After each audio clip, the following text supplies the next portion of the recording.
Bien, bonjour. Donc, on va s'intéresser à une question assez élémentaire de chimie cinétique. Alors, souvent en chimie cinétique, on cherche à déterminer l'ordre d'une réaction. La question qu'on peut se poser, c'est est-ce qu'il y a forcément un ordre pour une réaction? Alors, pas nécessairement. C'est la question en fait qui est soulevée ici. Donc, est-ce qu'une réaction chimique admet forcément un ordre? Donc, on peut rappeler en fait. En gros, si on a par exemple alpha A plus bêta B donne delta gamma C plus delta D, eh bien on dit que la réaction admet un ordre s'il existe P et Q positifs tel que la vitesse de réaction vérifie une certaine constante K de vitesse A à la puissance P, B à la puissance Q. Et a priori, P et Q n'ont rien à voir avec alpha et bêta. Donc la question c'est, voilà, point d'interrogation, donc existe-t-il? Donc c'est la question qu'on se pose en fait ici. Existe-t-il ceci? Alors, il y a une situation où c'est toujours vérifié, on peut commencer un peu à l'envers la discussion, et se mettre dans la situation où c'est toujours vérifié. Alors on va commencer par considérer un acte élémentaire. Donc un acte élémentaire, c'est une réaction qui se passe comme ceci au niveau microscopique. C'est-à-dire que vraiment, au niveau microscopique, si je considère A plus B donne C, c'est un processus qui a vraiment lieu à cette échelle. Donc je vais considérer par exemple une entité A, d'accord, qui est une certaine molécule, et une entité B. Et simplement, au niveau microscopique, eh bien, vous avez la particule A qui arrive, la particule B qui vient la percuter, et du résultat de cette collision, par exemple, les deux molécules se regroupent, il en sort une particule C. Et là, c'est vraiment ce qui se passe au niveau microscopique. Donc, pour que cette réaction ait lieu, eh bien, on comprend bien, donc on va essayer de se poser la question, quelle est la probabilité, quelle est la chance que cette réaction ait lieu. Alors, on comprend bien que pour que cette réaction ait lieu, eh bien, il faut déjà que du A soit présent, parce que pour que A et B se rencontrent, il y aura d'autant plus de chances que A et B se rencontrent que A soit présent, et il faut également que B soit présent. Donc on comprend bien que la probabilité de cette réaction, que la réaction ait lieu, elle est forcément liée à la présence de A et à la présence de B. Si les deux ne sont pas présents, alors il n'est pas possible. Et si A est 2 fois plus présent, il y a 2 fois plus de chances que A rencontre B. Et de la même façon pour B. Enfin, ça ne suffira pas parce que il faut certes que les espèces se rencontrent, mais encore faut-il qu'elles se rencontrent en disposant de suffisamment d'énergie pour que la réaction puisse avoir lieu, et c'est ce qu'on inclut dans un paramètre K, qu'on appelle la constante de vitesse, et de façon générale, le paramètre K, il est donné par la loi d'Arrhenius, qui dit que la constante K, c'est finalement, elle est liée à une compétition entre l'énergie d'activation, en joules par mol, et l'énergie cinétique associée à une mole de molécules. Donc ça veut finalement dire, bien, il y a une certaine énergie à fournir pour que la réaction ait lieu, et combien d'énergie cinétique possèdent les particules A et B, et en fonction de ça, la réaction a lieu ou pas. Et ceci, donc, alors il y a une autre chose à rajouter, c'est que donc d'une part, il faut que les espèces soient présentes. Donc la présence des espèces, elle est quantifiée par le fait que c'est proportionnel à A et B. L'énergie cinétique disponible, elle est quantifiée par cette partie-là.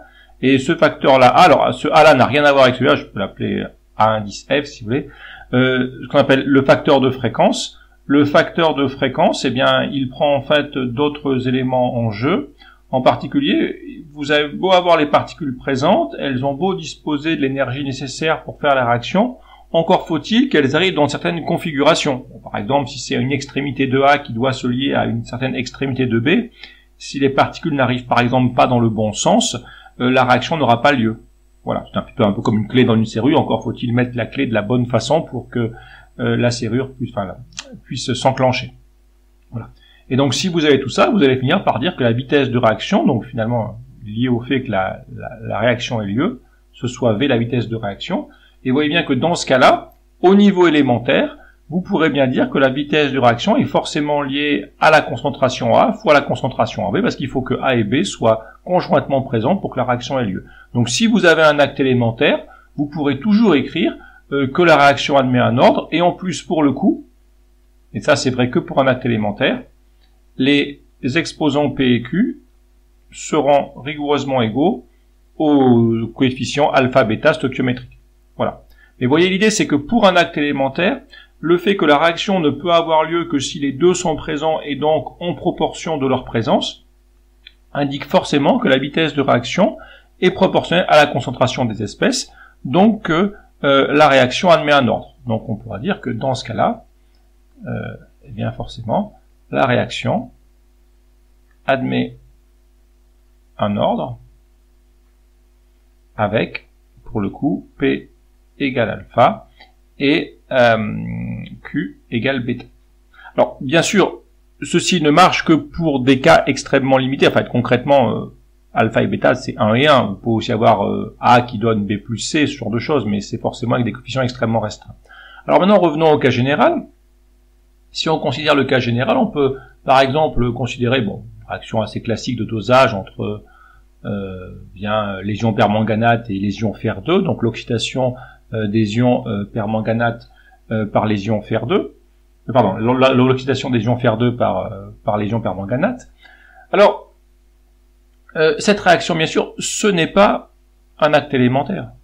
Hein, pour la raison évidente que vous ne pouvez pas espérer que une entité permanganate rencontre comme par hasard au bon endroit dans l'espace 5 ions fer2 et 8 H+, pour que ces 14 entités arrivent au bon endroit au même moment ensemble, dans les bonnes configurations avec les bonnes énergies, pour faire en une fois le résultat qui est ici. Ça n'a absolument aucune probabilité d'arriver au niveau microscopique.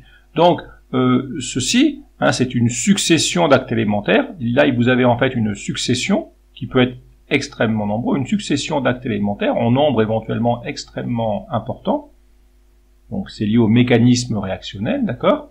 Et cette succession d'actes élémentaires conduit à l'équation bilan. Mais si vous voulez, ça se produit pas en une fois, d'accord?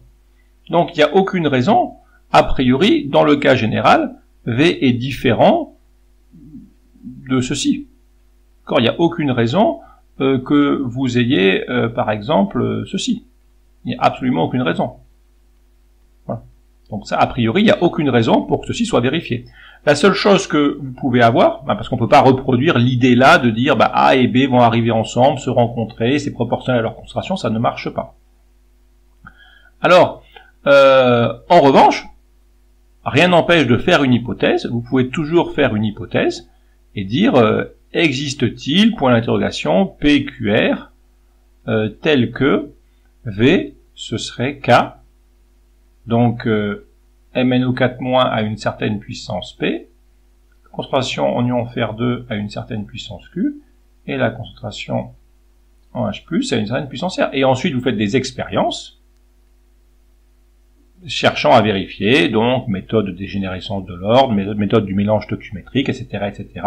Et vous essayez avec ces expériences de vérifier s'il existe ou pas des indices PQ et R qui permettent en fait de vérifier la loi de vitesse. Mais ça, c'est une hypothèse simplement, et il n'est absolument pas certain que ce soit vrai.